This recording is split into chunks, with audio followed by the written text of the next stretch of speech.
Nos damos un gusto. El programa de hoy es de triángulos y decíamos, las pirámides entran dentro de los triángulos, podríamos decir, y está en comunicación telefónica con nosotros José Miguel Parra Ortiz. Él es doctor en Historia Antigua por la Universidad Complutense de Madrid.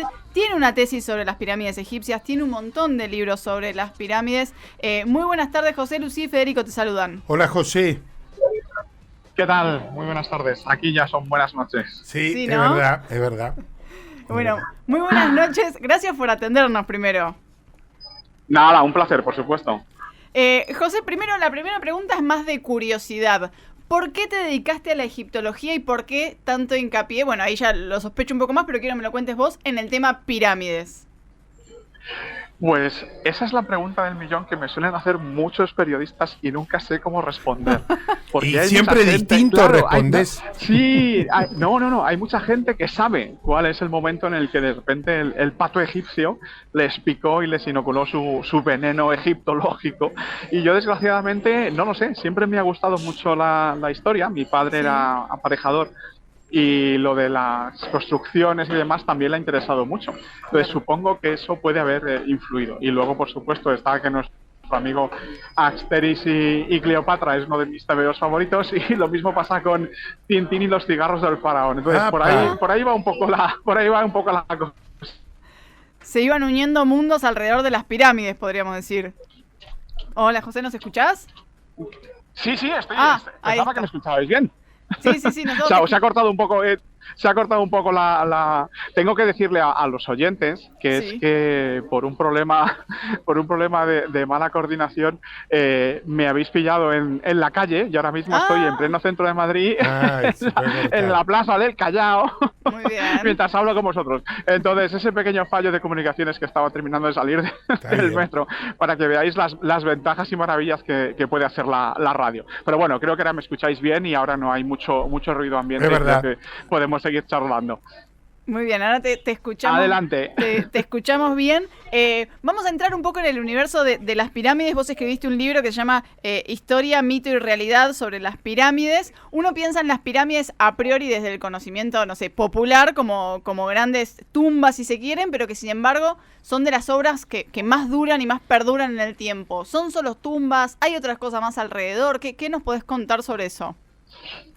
Bueno, básicamente es una tumba, porque el objetivo de esa tumba es no solamente conservar el cuerpo del faraón, sino además permitirle que alcance la esfera celeste, la esfera de los dioses. Eso es básicamente lo que sirve una pirámide. Para eso además tiene varios templos alrededor. Tiene un templo bajo, que está al lado del río, tiene una calzada de acceso que lo conecta precisamente con el templo alto, que es el templo funerario, donde se realizan el culto diario al faraón. Y luego además está la pirámide, y básicamente la pirámide si es escalonada, es tan sencillo como que es una escalera al cielo.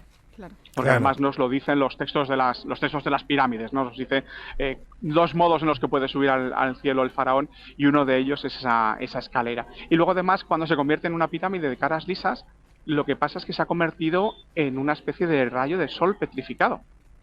Y también nos lo vuelve a decir, los textos de las pirámides, que es uno de los métodos que tiene el faraón de alcanzar, en este caso, el firmamento para reunirse con Ra y recorrer durante todo el día en su barca, o también para juntarse con las estrellas circumpolares, que son esas estrellas que están siempre girando alrededor de la estrella polar y que tienen una característica principal, es que nunca desaparecen del firmamento nocturno, de modo que para ellos son imperecederas, inmortales, y claro, lo que quieren es que el faraón se convierta en una de ellas y desde allí siga viviendo eternamente. Esa es un poco la función, digamos, ideológica, si queremos, o religiosa de las pirámides. Pero es que además construirlas implica una gran parte de la economía del país. Entonces, mantener un poco en construcción, en funcionamiento la economía del país implica también construir la pirámide y viceversa.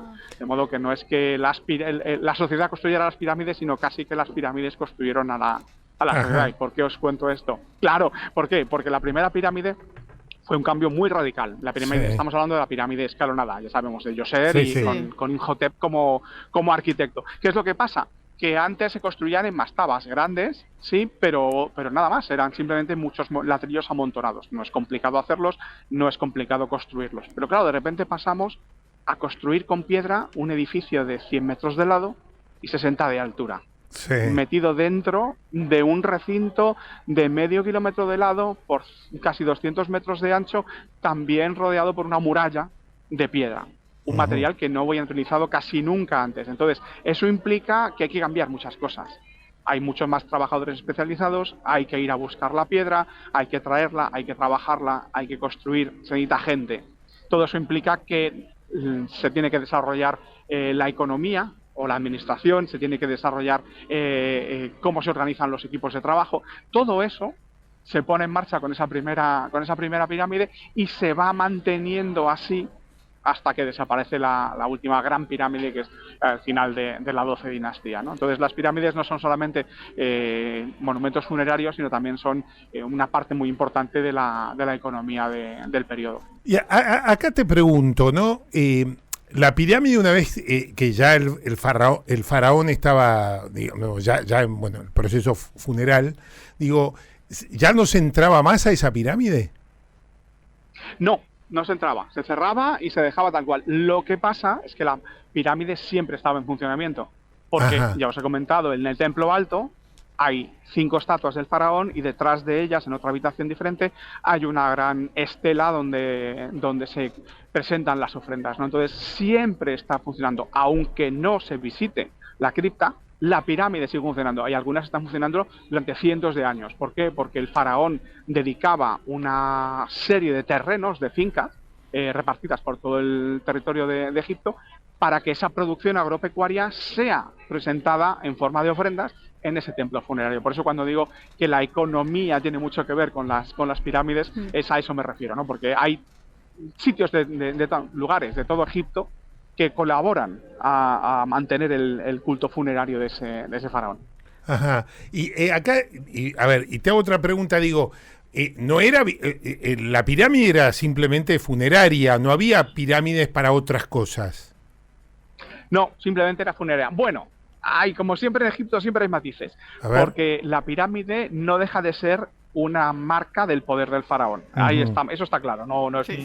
Es grande y construirla requiere mucho esfuerzo y dinero. De modo que en un momento dado, en la tercera dinastía, al final de la tercera dinastía, principios de la cuarta, estamos hablando del faraón Uni. De repente hay una serie de pequeñas pirámides, y cuando digo pirámide estamos hablando de un edificio de 20 metros de lado por unos 20 de altura aproximadamente, o sea que muy pequeñito no es, pero claro, estamos hablando de un edificio de 10 pisos casi, entonces es bastante importante. Pues ¿qué es lo que pasa? Que están colocadas en unos sitios que no sabemos exactamente si están la función que tienen. Una de las funciones segura, la más evidente, es que sean marcadores del poder del faraón. ¿Por qué lo sabemos? Porque debajo no tienen ninguna habitación funeraria, son simplemente el monumento. Entonces, además, en este caso, es un marcador del poder monárquico, ¿no? Del poder del Estado en Egipto. Pero por lo general, cuando tienen una cámara funeraria, en esa cámara funeraria hay un sarcófago, es decir, en todas, pues sabemos que es una tumba. ¿Por qué lo sabemos? Porque además se han encontrado momias y se han encontrado restos de momias en el interior, con lo cual, pues blanco y en botella suele ser leche. Tal cual. José, te hago una pregunta. Vos hablabas, esta cuestión de la magnitud, hablando de lo importante y de lo faraónico, justamente, viste que después queda este término, pero en cuanto a la construcción, el material que se utilizaba, ¿hubo cambios? ¿El tipo de material marcaba algo? ¿Siempre se vieron igual o hubo un desgaste en el tiempo? ¿Cómo es el tema de los materiales con el que se construían esas pirámides? Pues el material es una pregunta muy chula. El material es siempre la piedra que está cerca. Ok. En el caso de Egipto, es básicamente una gran cantera de caliza. De modo que todas las pirámides, lo que es el núcleo es de caliza, ¿vale? Hay en algunas que, por ejemplo, las primeras hiladas son de granito, como la de Micerinos en Giza. Y luego, además, se revestían de una caliza especial, que es la caliza de Tura, que es una caliza que es muy blanca, de una gran calidad. Eso la convertía luego en una pirámide muy vistosa. Pero ¿qué es lo que pasa? Que eso solamente sucede en la cuarta dinastía. Estamos hablando de las pirámides de Snefru, las pirámides de Keops, de Kefren, de Micerino y poco más. Luego en la quinta dinastía el dinero del Estado no es que disminuya, pero simplemente se distribuye de otro modo. Entonces la pirámide tiene que ser grande, porque estamos hablando de edificios de más de 50 metros de altura, pero ya no están construidos con esos bloques tan grandes como en Giza. Entonces son construcciones a base de amontonamientos de bloques rellenos pues con arena, si es posible, o con una argamasa de barro, y luego revestidas de esa caliza de caridad que le da un aspecto perfecto cuando está terminada. Y luego además tenemos el paso en el reino medio, en la 12 dinastía, cuando las pirámides, excepto las dos primeras, pasan a construirse de ladrillos. Ajá. ¿Qué es lo que pasa? Construyen una estructura de crucería, por así decirlo, en el interior, y van rellenando eso con los ladrillos. Y luego la terminan, ¿cómo? Con esa capa de caliza y calidad que vuelve a hacer que la pirámide tenga un aspecto impoluto una vez esté terminada. Pero el problema es que cuando uno necesita piedra en la Edad Media y la va a buscar donde ya está tallada en las pirámides, en cuanto le quitan esa capa de calidad, el interior, como no está construido con la misma calidad que la Gran Pirámide, por ejemplo, pues se vuelve a convertir en un amasijo de escombros y de arena. Se desmorona. Exactamente. Claro. Sí, ahí te pregunto, ¿no? Hablando de desmoronamientos y todo, yo tengo entendido que Tutankamón, digamos, no fue uno de los faraones más importantes de Egipto. Sin embargo, fue una de las tumbas mejor conservadas, ¿verdad? ¿Esto es así? Pues sí y no. En Egipto siempre es lo mismo, la misma respuesta, sí y no. A ver, no es un faraón importante en el sentido de que no conquistó mucho territorio, no ganó muchas guerras, pero sí reinó muy poquito tiempo, 10 años, bueno, poco tiempo, pero sí. Es importante, ¿por qué? Porque es el faraón en el que acaba de abandonar la herejía de Amarna para volver a la religión de toda la vida, con Amón como dios principal, si queremos, ¿no? Por eso es importante. Entonces, su tumba es, por fortuna, cuando terminaron de construirla, pues a los siguientes faraones empezaron a construir las suyas y acabaron con sus escombros tapando la entrada. Y por eso se ha conservado también, porque llegó a perderse el lugar donde estaba, ¿no? Pero no es una tumba intacta, en realidad ha sido saqueada como mínimo 2 veces. Sí. ¿Qué es lo que pasa? Sí, eso sucedió casi inmediatamente después de que fuera terminado el entierro. ¿Qué es lo que pasa? La primera vez entran los ladrones y entran con miedo, claro, pues no saben si les van a pillar, si están muy vigilados, si no. ¿Y qué es lo que hace? Revuelven un poco y se lo llevan, pues cosas pequeñas, anillos de oro, un botecito de perfume, unos aceites, algo así que te puedas llevar rápido y que no haya mucho problema para esconder. Y la segunda vez le pasó lo mismo, pero allí ya los pillaron. Entonces es cuando la tumba está completamente revuelta, ¿no? Está todo como los sacerdotes llegaron un poco a poner un poco de orden allí, y lo que hicieron fue pues arrumbar básicamente todo lo que encontraron de más o menos en lo que se conoce como el tesoro y demás, ¿no? Porque es lo que pasa, que los ladrones en Egipto siempre están con las tumbas, desde el primer momento. Disculpad, pero hay por aquí un coche de policía que está dando por culo. No es para vos, no es para vos. No, espero que no. Yo por si acaso me estoy alejando, pero despacito, para que no se note. No tenés nada de ninguna pirámide, ¿no? No, los bloques, los de la pirámide de Kefren pesan 3.000 kilos. De modo que es un poco complicado llevarse uno a casa. José, te pregunto, vos hablabas de digamos, ¿cuándo es que las pirámides terminan? ¿Cuándo es que pasa, digamos, el furor, por decirlo de alguna manera? ¿O cuándo es que se dejan de construir las pirámides en Egipto para esta cuestión de como templo, digamos, y demás? Y si hay réplicas de estas pirámides, o hay otras culturas que tomaron esta cuestión de las pirámides y las readaptaron a sus culturas. Vamos a ver, la última pirámide construida en Egipto es aproximadamente de la dinastía, para un faraón egipto, es de la dinastía 25, la dinastía Kushita, pero son pirámides muy chiquititas. Claro. Digamos que la última pirámide construida es la de Sobekneferu, que es una reina que se construyó no sabemos muy bien si es la suya, pero digamos que es al final de la 12 dinastía, ¿vale? Okay, sí. Después, como a los egipcios no les gustaba tirar nada que ideológicamente les hubiera servido, a pesar de que están construidas o excavadas en los acantilados de Tebas, todas las tumbas del Valle de los Reyes están simbólicamente enterradas debajo de una pirámide. ¿Por qué? Porque resulta que el pico principal de esa parte de la montaña tiene forma de pirámide. Entonces buscas el Kurn, te pones delante, en la entrada justo del Valle de los Reyes, miras hacia arriba y lo que ves es una montaña que tiene forma de pirámide, además tiene forma de pirámide natural. De modo que los egipcios del Reino Nuevo, a pesar de que no se construyeron una pirámide, se enterraron dentro de una pirámide. Y en cuanto a lo que me has preguntado de otras culturas, no hay ninguna cultura que haya cogido una pirámide egipcia y la haya adaptado a la suya. Hay muchas pirámides en muchas partes del mundo por un motivo muy sencillo, que tiene que ver básicamente con la física y con el tipo de material que uno tiene para construir. Cuando uno no tiene hormigón y no tiene acero para construir y quiere construir en altura, la forma más estable es ir disminuyendo la base según vas elevándote en altura. ¿Y qué es lo que sucede cuando haces eso?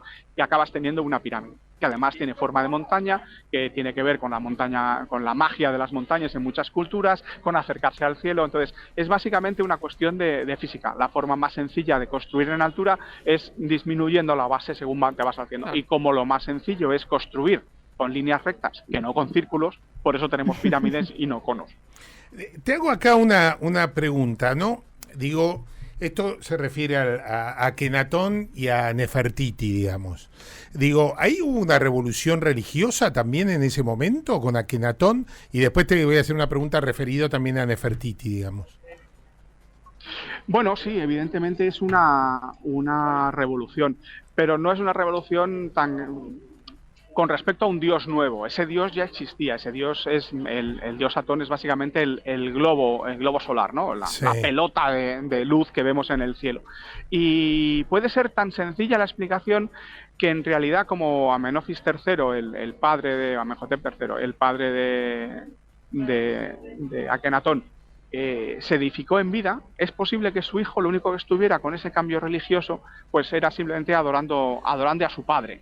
Esa es una de las explicaciones más sencillas. Por supuesto puede haber otras intenciones, digamos, de quitarle poder económico al templo de Amón, que tenía mucho en ese momento, porque claro, se había convertido en el dios, digamos, de la dinastía y estaba, pues eso, recibiendo muchos regalos su templo, pero digamos que ese es el principal y desde luego sí que supuso ideológicamente un cambio grande. Lo que pasa es que solamente afectó, digamos, a la clase alta, a la gente que estaba con el faraón y que estaba en la corte. La gente normal seguía creyendo lo que había creído siempre, porque no podía el faraón ir a un pueblito a 4 kilómetros del río y decirle, oye, que ahora vais a creer esto, porque la religión, la ideología no funciona así. Entonces puedes obligar a realizar según ciertas cosas a cierta gente, que es la que tienes más cerca y la que depende de ti directamente para ganarse el jornal y vivir muy bien, pero poco más. Entonces sí es cierto que hubo una revolución, pero que fue, digamos, que limitada en su alcance, ¿no? Correcto. Y ahí viene lo de Nefertiti, también digo esto, por los museos del mundo y demás, el tema de Berlín y Nefertiti, y bueno, y demás museos que tienen en su poder, digamos, tesoros de Egipto. De todo. Claro. Sí.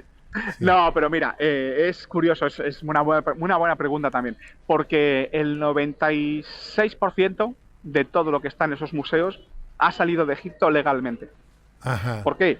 Porque hasta el año 22 aproximadamente, cuando uno excavaba, la mitad de los objetos se los regalaba el Estado egipcio al excavador. Ajá.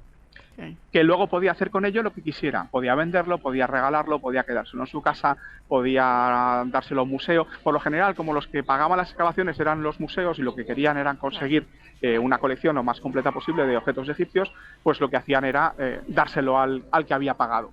¿Qué es lo que pasa? Que primero siempre se hacían dos grupos, ¿vale? Dos grupos de objetos. Y luego venía el experto, el egiptólogo del Museo del Cairo, y decidía qué es lo que se quería quedar, porque completaba las propias colecciones del Museo del Cairo. Entonces así es como han llegado a los museos todas esas piezas. Y al principio, por supuesto, después de la conquista de Napoleón o de la expedición napoleónica, los gobernantes de Egipto no otorgaban ningún tipo de interés a esas ruinas. Entonces, cuando llegaba el cónsul francés o el cónsul inglés y le pedía, oye, que me des permiso para excavar y me puedo quedar lo que encuentre, y dice, sí, por supuesto, te lo puedes llevar. Y así es como se crearon varias colecciones de Drobetti y de Salt, que son el cónsul francés y el cónsul inglés, que luego se han vendido a los museos principales de Europa. El Museo de Turín, el Museo del Louvre, el Museo de Berlín, el Museo de Londres. Así es un poco como se han conseguido esas grandes colecciones. Por supuesto, de vez en cuando ahora sigue habiendo objetos que han desaparecido y que de repente pues aparecen misteriosamente en algún lado, un museo que los compra y luego pues se hace mucho el sorprendido diciendo, ay, no sabía que era robado y lo han tenido que devolver. Pero digamos que el grueso, la infinita mayoría de los objetos que están fuera de Egipto, en los museos, han sido sacados de Egipto de forma legal. Otra cosa es la gente que se dedica a coleccionar, por supuesto. José, te agradecemos un montón este rato con nosotros. Fue una gran entrevista. Me quedó todo lo de las películas, Cleopatra. Digo, uy, chao. Chao. Bueno, vamos a intentarlo. Ya sabéis dónde estoy cuando por eso, más perfecto, compañía egiptológica, aquí estoy. Vamos por eso. Te volvemos a llamar. Bueno, te liberamos, te dejamos seguir caminando por el centro de Madrid. Venga, muchísimas gracias. No, gracias a vos, un beso por la grande. gentileza. Pasaba José Miguel Parra Ortiz, egiptólogo, podríamos decir, historiador, doctor en Historia Antigua por la Universidad Complutense de Madrid.